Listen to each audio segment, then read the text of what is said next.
Hello, c'est moi, j'espère que vous allez bien. Donc aujourd'hui on se retrouve pour une vidéo 100% inédite sur ma chaîne. Donc je vous donne deux indices avant de démarrer cette vidéo. Premier indice, The Conjuring. Est-ce que ça vous parle? Non. Deuxième indice, Ed et Lorraine Warren. Je pense que là ça vous parle plus. Et oui, je vais interviewer une équipe d'enquêteurs dans le paranormal du Nord-Pas-de-Calais aujourd'hui en direct avec vous et j'espère que ça va vous plaire. C'est parti. Bonjour, moi c'est Vie Honoré. Franck Mormantin. Bonjour, moi c'est Daniel Dupont. Bonjour, Loazek Ludovic. Bonjour, Alena Valérie. Bonjour, Mormantin Léa. Bonjour, Aurore Dumoulin. Et moi c'est Aurélie Mormantin.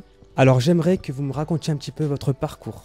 Alors moi je suis enquêtrice depuis mai 2018 avec Valérie. Donc mon parcours, il se fait depuis l'année dernière, pareil, avec l'équipe que vous voyez là. Donc depuis peu, et j'ai commencé avec mon épouse Aurélie. Ça fait 13 ans qu'on fait du paranormal avec ma femme. Moi c'est depuis 4-5 ans que je travaille avec Valérie et Dan. Donc moi j'ai commencé avec mes parents, donc Franck et Aurélie, à rejoindre Valérie. J'ai commencé le paranormal à l'âge de 14 ans. J'étais seule au départ et j'ai fondé mon association il y a déjà 4 ans. La première association c'était le Welcome Ghost et depuis un an j'avais envie de changer le nom d'asso et c'est les Hauts-de-France Paranormal et donc j'ai créé une équipe fort sympathique et très agréable. Pour ma part, j'ai découvert le paranormal il y a 2 ans à peu près, donc avec le Welcome Ghost. Donc au départ, j'étais pas du tout tournée sur ce sujet-là. L'évolution s'est faite brutalement et mon intérêt pour ce sujet a évolué très très rapidement jusqu'à rencontrer Valérie en septembre 2018. Mon arrivée dans l'équipe s'est faite 2 mois après. Alors j'aimerais savoir comment se passe une journée type avec vous. Alors une journée type avec nous, ça se prépare déjà à l'avance, il y a le matériel. Ensuite, une partie des membres de l'association font un repérage photo avant de pouvoir décider d'une date pour une enquête de nuit. Oui, donc je rejoins Vie. Effectivement, il y a une grosse préparation matérielle, mais aussi faut avoir la disponibilité de chacun. Forcément, vu qu'on fait partie d'une association, avoir les autorisations pour entrer sur ces lieux. Et ensuite, je fais une redite, mais on convient d'une date et ensuite on se déplace dans la joie et la bonne humeur et on fait notre enquête. Il ne faut surtout pas être fragile. Il faut être dans de bonnes conditions physiques, psychiques et tout ça, parce que on s'expose quand même à un certain danger, il ne faut pas l'oublier. On s'organise aussi, on se répartit en groupes, donc qui va utiliser telle machine. Est-ce qu'on reste en un seul groupe ou en 2 groupes? Donc on va dire c'est tout ce qui est préparation, vraiment installation de matériel au préalable avant vraiment de commencer l'enquête. Je voudrais dire aussi pour conclure que on ne fait pas une enquête de moralité sur la personne qui nous demande de l'aide, mais on se renseigne quand même pour savoir si la personne est stable psychologiquement, parce que le type d'événements auxquels on est confronté peuvent être aussi d'origine psychologique. Donc c'est aussi très important d'avoir un premier entretien avec la personne, tout comme on a un premier contact avec un lieu abandonné. C'est la même chose. On prend la température avant de se lancer. Et quels sont les points positifs et négatifs de votre activité? Alors les points positifs, c'est que déjà on est une équipe soudée, donc on s'entend tous très bien, on se divise en 2 ou 3 groupes quand on est en enquête. Le côté positif aussi, c'est qu'on apprend, parce que moi je suis novice dans le milieu de l'enquête paranormale, donc j'apprends énormément. Les points positifs pour ma part, et là c'est personnel, c'est que j'ai appris beaucoup sur moi. Je me suis découvert effectivement, moi j'appelle ça encore un don, puisque j'ai des flashs qui m'arrivent et ils sont confirmés par la présidente Valérie, qui elle est médium. Moi je ne me considère pas en tant que tel. On peut faire 2 fois le même lieu et avoir des ressentis différents. Et pour preuve, quand on a bien travaillé, les lieux sont généralement plus sains. On est bien soudés, On aime bien rigoler ensemble, comme on peut être vraiment sérieux pendant les enquêtes. Donc en point positif, je pense que je faisais partie des personnes qui n'y croyaient pas du tout avant de rentrer dans l'équipe. Et donc ça m'a beaucoup apporté, j'ai découvert un nouveau monde complètement et j'en apprends encore tous les jours. Point négatif, c'est que en France, je pense que dans d'autres pays c'est beaucoup plus développé, mais c'est encore un sujet qui reste tabou et qui est donc à faire découvrir. Alors le point positif de l'équipe, c'est que je suis très heureuse de pouvoir partager mes propres expériences et surtout aux sceptiques qui maintenant à laquelle ont intégré mon groupe. Et le point négatif, c'est apprendre à se protéger et à se maîtriser. Apprendre à mieux se connaître aussi, donc apprendre ses limites, que ce soit psychologique, apprendre à être à l'écoute de soi-même, de ses ressentis. Et point négatif, je dirais, c'est être confronté à certaines expériences qui peuvent être déplaisantes, mais après, en tirer des leçons. Donc c'est du négatif que par la suite, on transforme en positif. Moi, je vais commencer personnellement pour le côté négatif. C'est chronophage. Ça nous mange beaucoup de temps.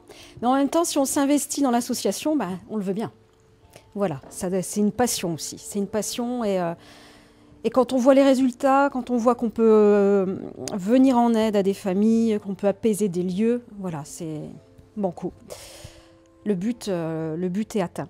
Maintenant, point négatif, oui. Bon, on peut se trouver dans des situations où il y a des secrets de famille. Ça, c'est pas facile à gérer. Psychologiquement, il faut assurer. Également, la fatigue physique et psychologique qu'on peut ressentir aussi après la visite de certains lieux. Je vais passer au point positif. Ça a éveillé ma conscience. J'ai plus du tout la même vision de la mort, de la vie après la mort. J'y croyais sans y croire. J'ai eu une éducation catholique, mais bon, pas poussée. J'ai fait ma petite communion, ma grande communion, je ne suis pas allée au-delà. Et puis voilà, c'était simplement pour faire comme les copains. C'était pas du tout une vocation. Mais maintenant, je parle de cela, toute religion écartée. La vie après la mort, c'est une belle découverte. Ça rassure. Et puis ça permet de faire des belles rencontres aussi entre passionnés. Et ce que mes collègues voient comme un point négatif pour certains en parlant des sceptiques, moi je le vois comme un point positif. Parce qu'au contraire, d'avoir un avis contraire à nos pensées, ça permet d'ouvrir le débat, ça permet d'avoir des échanges. Voilà, il y a un feedback qui se fait et c'est dans la discussion qu'on arrive à se comprendre les uns les autres. Moi je vois la chose comme ça. Alors, une question que tout le monde se pose, comme pour Ed et Lorraine Warren, je pense que vous connaissez tous, le couple phare. Est-ce que vous êtes amené à être appelé pour des enquêtes internes ou externes?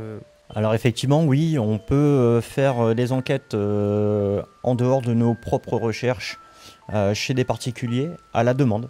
Effectivement, on répond aux besoins de personnes qui rencontrent des phénomènes inexpliqués chez eux et qui, de par le bouche à oreille, c'est ce qui fonctionne le mieux avec notre association.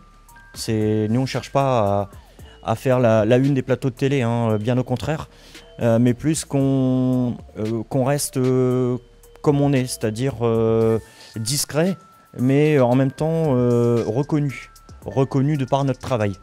Donc le bouche à oreille fait son effet et effectivement il y a des contacts qui nous appellent pour savoir si on peut venir en aide. La dernière en date, c'était un jeune couple avec un bébé et des portes qui claquent, des lumières qui s'allument, qui s'éteignent. Donc un peu tout ce qu'on peut rencontrer dans le paranormal. D'inexpliqué. De la dernière enquête que l'on a fait chez ces personnes, on a eu un retour très positif puisque à l'heure où je vous parle, il n'y a plus rien dans cette maison, il n'y a plus de phénomène. Alors oui, donc on a été appelé à une enquête particulière, c'était en Normandie. C'est un lieu qui était très chargé, donc cette bâtisse date de 1887, c'était cette date-là. Il s'est passé toute une multitude d'événements, je dirais, meurtres. Enfin, il y a eu des choses qui étaient quand même assez douloureuses. Et entre autres, lors d'une conversation donc à la Spirit Box, cette personne était occupée de parler avec une des enquêtrices qui se trouvait là et s'est fait insulter dans le grenier. C'est là où il s'est passé le plus de choses très négatives et entre autres des viols et incestes. Victor, tu connaissais aussi le connais?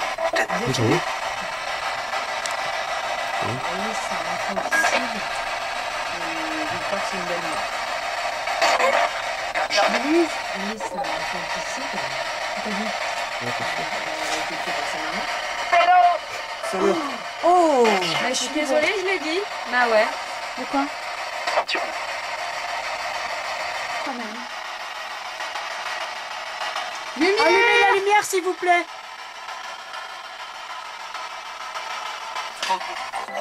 T'es con, toi, tu m'as foutu les jetons, doucement, Non, mais on m'a touché, là. J'ai entendu le bruit derrière. J'ai entendu derrière. C'est vous qui m'avez touché? Ouais. Il y a du monde, là. Est-ce que c'est Louise qui est ici? Parce que rien qui parle. Est-ce que c'est pas une enfant? C'est moi.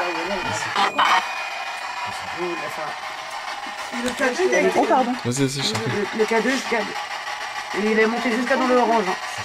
Ah, tu vois, le K2 il a monté. Il est monté jusqu'à dans le orange. Val, on va peut-être descendre. Ouais, on va descendre tout de suite. Allez, on vous laisse. Allez, mais attends, faut prendre le matériel.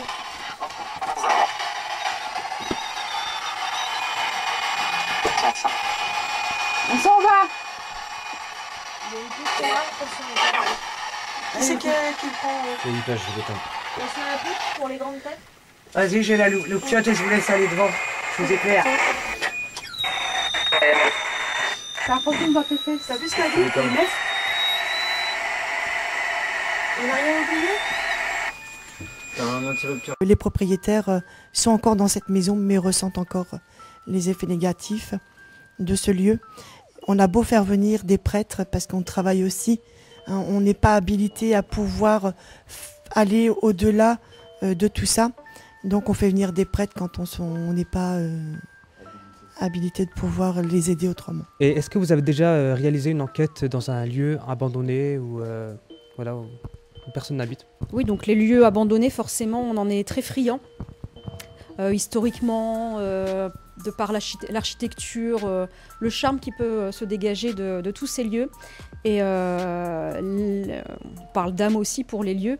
Et on est vraiment très attiré par ce type de lieux. Donc, notamment, on avait fait un repérage de jour, donc comme on a l'habitude de faire. Le sous-sol d'une chapelle très particulier, où se trouvait notamment un bar, une salle à manger et un petit coin salon. Et on a eu un magnifique contact, donc même en pleine journée, avec une entité des lieux. Et c'était Valérie qui était rentrée en contact, qui avait tout de suite senti qu'il y avait eu ce contact, qui avait disposé donc une lampe dévissée, qui permet aux entités, si elles veulent communiquer, d'activer cette lampe en rétablissant le contact entre l'ampoule et la pile. Et donc c'est ce qui s'est produit et c'est ce que vous pourrez voir donc, dans l'extrait vidéo qui sera inséré. Mais c'était une très très belle expérience. J'ai senti une présence autour de moi. Vous m'avez suivi jusque-là. Est-ce que c'est possible? Si vous pouvez communiquer au pied de l'avion, la lampe, pardon. Si vous pouvez l'allumer, s'il vous plaît.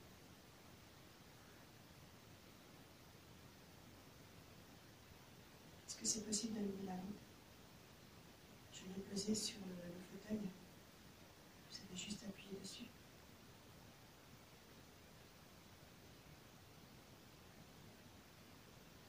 J'ai ressenti 3 personnes ici. Ils nous entourent. Je vais me déplacer, je me sens pas bien. Si vous avez envie de communiquer, c'est plus ici. Hein. C'est vraiment ici. Hein. C'est là. Ah, c'est ici, c'est là qu'on sent le plus. Vous pouvez allumer la lampe, s'il vous plaît? Ouais, il y en a plein ici. Ouais. Je vais changer la lampe de place. Là.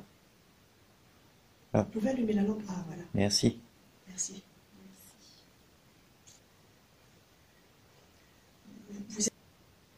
Je vais changer la lampe de place. Là.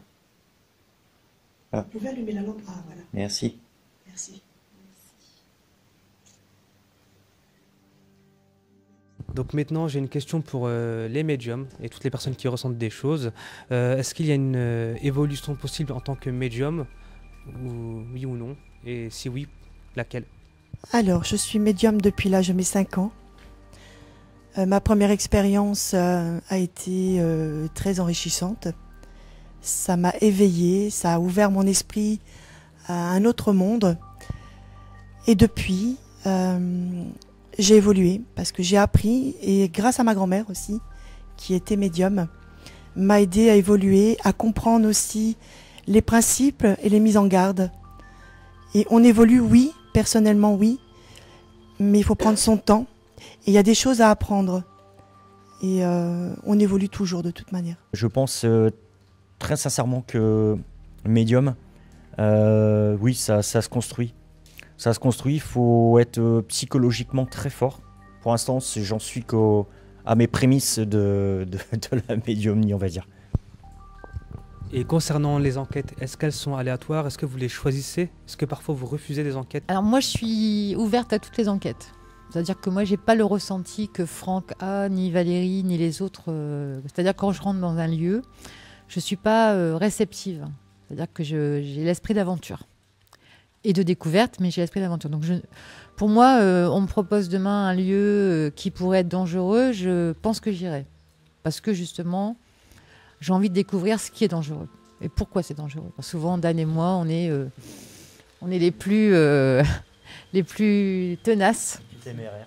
Les plus téméraires aussi, parce que c'est vrai que nous, comme on ne ressent pas les choses comme Valérie, ou comme Franck, ou comme Aurélie, ou même sa fille, on a envie de continuer justement à provoquer le fait qu'on a envie de savoir pourquoi ce lieu est chargé, qui le charge, et comment le faire partir. Quand je faisais partie d'un autre groupe, j'avais fait une enquête c'était dans les remparts du Quesnoy. Et les membres de mon groupe étaient partis dans un coin pour disposer un petit peu tout ce qui était matériel. Moi, j'étais resté en dehors. Et mon ressenti, c'était que j'avais comme si une armée qui était autour de moi, mais qui me visionnait, quoi. Et la chose, c'est que par la suite, ça m'est venu d'un coup à côté de moi, comme si qui était très proche. Et même pas l'espace de 5 minutes, quoi, plus rien, quoi. Donc moi, c'est ça que j'ai commencé un peu à travailler, tout ce qui est ressenti, ressentir les présences, toutes les choses comme ça, quoi. Je me vois pas en tant que médium quoi que ce soit, je préfère mieux laisser ça à Valérie ou à Franck, mais moi c'est surtout par rapport à ça les ressentis, quoi. Donc voilà. Alors là, on peut constater que vous êtes une team. Est-ce que ça a toujours été le cas ou comment ça a commencé? Moi j'ai commencé seule. J'ai commencé très tôt et j'avais 12 ans. Et j'étais une fada des cimetières en fait. Donc, quand j'avais mes temps perdus et que ma mère, elle me disait, tu peux aller promener, tu peux aller jouer, je prenais mes petits cahiers, ma petite lampe. À l'époque, c'était pas des lampes torches, c'était des piles avec des gros trucs là. Et puis j'allais dans les cimetières parce que je savais qu'il y avait des âmes qui attendaient pour qu'on puisse communiquer avec eux. J'aime pas l'orage. Moi, ce qui m'a plu chez Valérie, c'est justement quand elle m'a raconté son vécu. Quand j'ai rencontré aussi les autres personnes de l'association, les expériences qu'ils avaient vécues eux aussi, ça m'a attirée parce que d'abord, je suis une fan de films d'horreur, de films fantastiques. Et là, j'étais confrontée quand même à des choses que j'ai vues par les appareils, par des voix, des insultes. Donc, et à chaque fois, la team est justement très soudée parce que si jamais il y a quelqu'un qui se sent pas très bien, on est là en renfort et puis on la protège et et on part pas en courant. C'est-à-dire qu'on est arrivé à 7, 8 ou 9, on repart à 7, 8 ou 9. Mais on laissera jamais quelqu'un tomber. Ça, c'est l'esprit d'équipe de l'association. J'ai découvert un peu le paranormal via un youtubeur qui avait commencé à faire des histoires au début sur Minecraft et après il a voulu faire ça dans la réalité, aller explorer des lieux. Et je me suis dit, mais c'est incroyable. Au début, je dis, bon, il doit avoir du montage, il doit avoir du fake. Et je me suis dit, un jour, comme Ludo, mon compagnon, fait lui-même des enquêtes, j'ai dit, pourquoi pas essayer de venir avec et faire mes propres expériences. Que je ne vais pas dire que j'étais sceptique, mais je voulais voir pour croire. Et j'ai vécu, et j'ai ressenti, et j'ai dit oui pour faire partie de la team, et puis pour aller plus loin. Et voilà, parce qu'on est une bonne équipe, on est soudés, et voilà. Quand j'ai connu ma femme, elle m'a dit qu'elle était médium, donc j'étais fort intéressé par ça, donc déjà à la base. Et quand je me suis mis avec Val, je me suis amplifié, je me suis plus intéressé dans le paranormal. Et c'est comme ça justement qu'on a créé notre groupe ensemble. Et que petit à petit, on a créé aussi une équipe soudée. Et c'est pour ça qu'on les appelle les couples Warren français.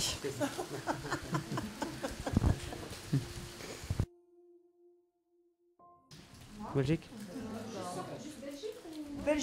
Et là, ici, prochainement, on prévoit de faire un repérage, enfin plusieurs repérages en Angleterre.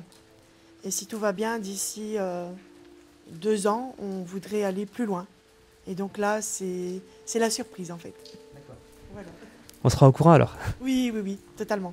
Question très importante. Alors, est-ce que vos prestations sont rémunérées lorsque vous intervenez chez une personne? Donc nous sommes une association. Donc on est régi par la loi du 1er juillet 1901. C'est-à-dire une association à but non lucratif. Donc nous n'avons pas le droit d'engranger des bénéfices. Donc oui, l'association a un compte qui est là pour son propre fonctionnement, notamment le matériel, ça coûte cher. Voilà. Et lorsqu'on se déplace, la seule chose que l'on pourrait éventuellement réclamer aux personnes, quand on est appelé, c'est une indemnité kilométrique. Bon, on l'a jamais fait. Il faut savoir que quand on est appelé, les gens généralement sont déjà dans un état de détresse, de fragilité, voilà. Puis bon, faut oser faire le pas, faut oser passer le cap d'appeler une équipe, voilà, parce qu'on a des phénomènes à la maison. Enfin, je veux dire que c'est déjà une grosse angoisse pour ces personnes d'être confrontées à des événements. Après, il faut oser contacter les personnes. Et si en plus, ces personnes réclament un dû, moi je vois pas les choses comme ça. Voilà, on n'est pas des auto-entrepreneurs, on n'est pas une société, on n'est pas, voilà, on est tous bénévoles au sein de l'équipe, bénévoles d'une association à but non lucratif, donc non, on ne fait rien payer. Et même ce que l'on pourrait réclamer, on ne le fait jamais. Voilà. Et moi je voulais rajouter, c'est que nous on cherche pas, on va dire, à se faire de l'argent sur tout, que ça soit toutes ces enquêtes, que ça soit surtout chez les particuliers. Parce que nous tout ce qu'on recherche vraiment, c'est apporter des preuves, déjà montrer qu'il y a bien quelque chose, une existence après la mort, quoi. C'est pas notre but de demander de l'argent à qui que ce soit, quoi. C'est pas, on recherche pas ça, quoi. C'est vrai qu'on fait ça sans être rémunéré. Après, les gens qui nous demandent des contacts défunts, surtout à Valérie, Valérie ne leur demande rien non plus. C'est-à-dire que la personne vient chez elle et si elle veut faire un don, Valérie l'accepte et l'intègre dans la caisse de l'association pour de l'achat de nouveaux matériels. Et comme disait Ludo, nous faisons nos enquêtes pour soulager la détresse des gens. Je vois une dame. La vie en rose. Je me suis mariée il y a 5 ans sur la vie en rose. Et la dame, la vie en rose, c'est Marie. Voilà. Et elle est là, elle est toujours présente et elle protège mon garçon parce que c'est privé. Voilà.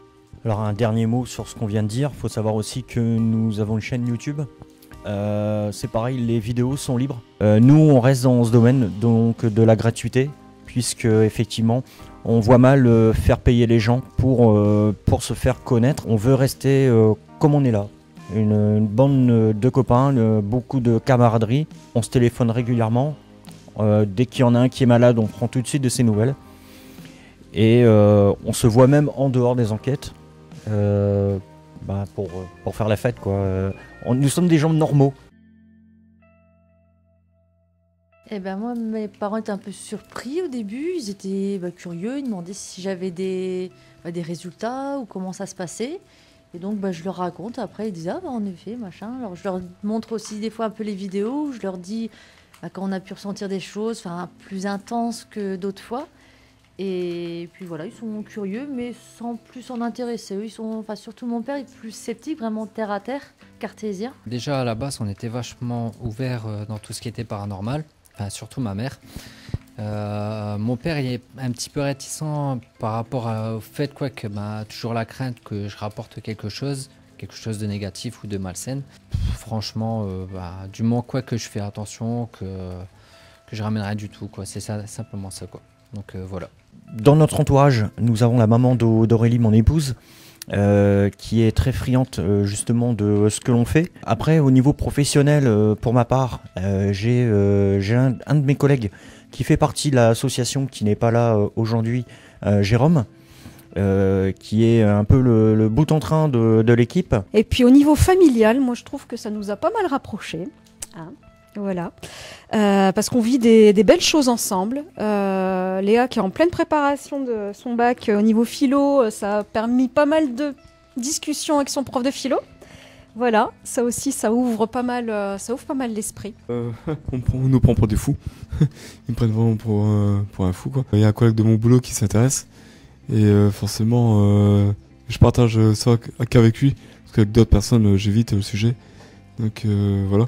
Alors moi, ma famille n'était pas du tout réceptif. Cependant, on le savait très bien ce que je faisais depuis toute petite, mais ont toujours refoulé cette hypothèse de croire à ce monde du paranormal.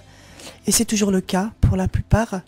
Ma maman m'a rejoint un peu dans cette idée car elle s'y en intéresse de plus en plus, a vécu des expériences. Et j'ai ma sœur aussi qui projette de venir habiter dans le Nord et projette aussi de pouvoir entrer dans l'équipe après. Et je voudrais mettre une petite parenthèse.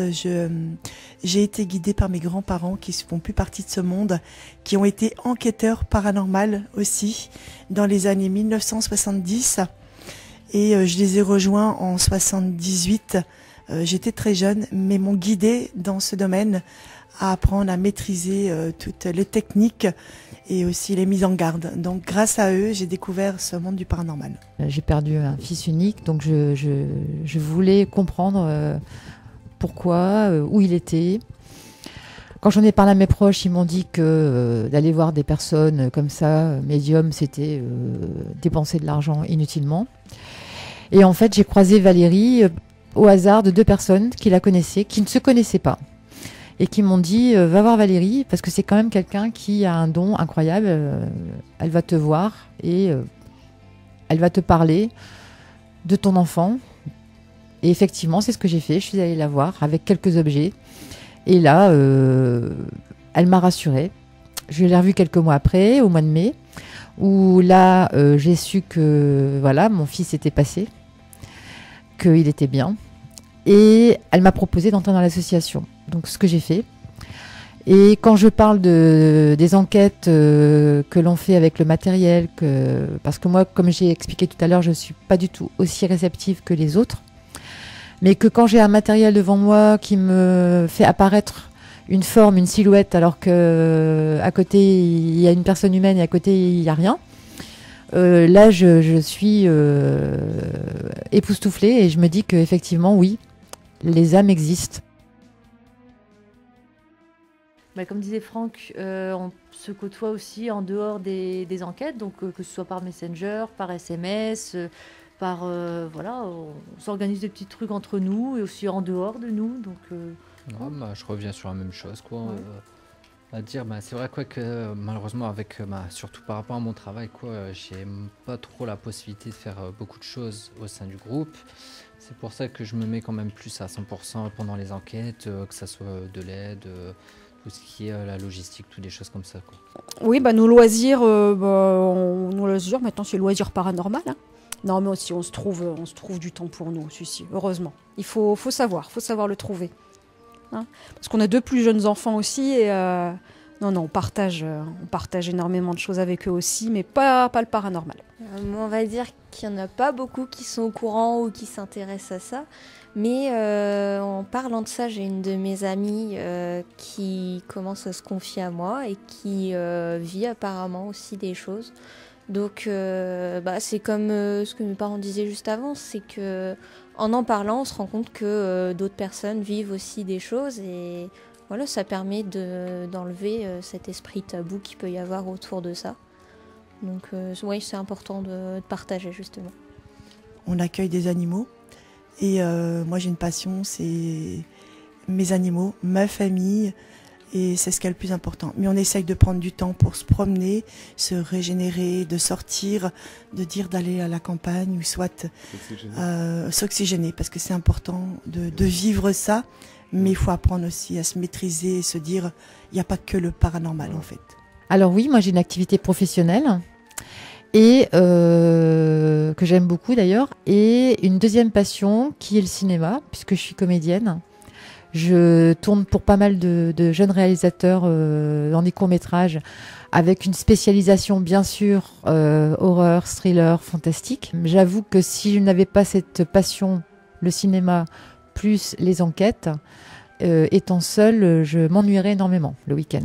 Donc voilà, c'est pour moi un exutoire, c'est une façon de pouvoir penser à autre chose, tout en étant en phase avec la personne qui est là-haut. Alors, pour prendre contact avec nous, vous pouvez nous contacter via le portable de l'association. Donc, c'est le 07 88 21 69 99. Éventuellement, vous pouvez aussi nous contacter par email. Donc, c'est hdf.paranormal@gmail.com et le site internet www.rechercheparanormal.fr. Nous avons également une chaîne YouTube. Même chose, il faut taper dans la barre de recherche HDFP Paranormal. Eh bien écoutez, merci pour cette interview. J'espère que ça vous a plu. Oui, très bien, merci. Et si vous aussi ça vous a plu, n'hésitez pas à liker la vidéo, à partager ma vidéo et à vous abonner à ma chaîne YouTube Hello c'est moi. Salut!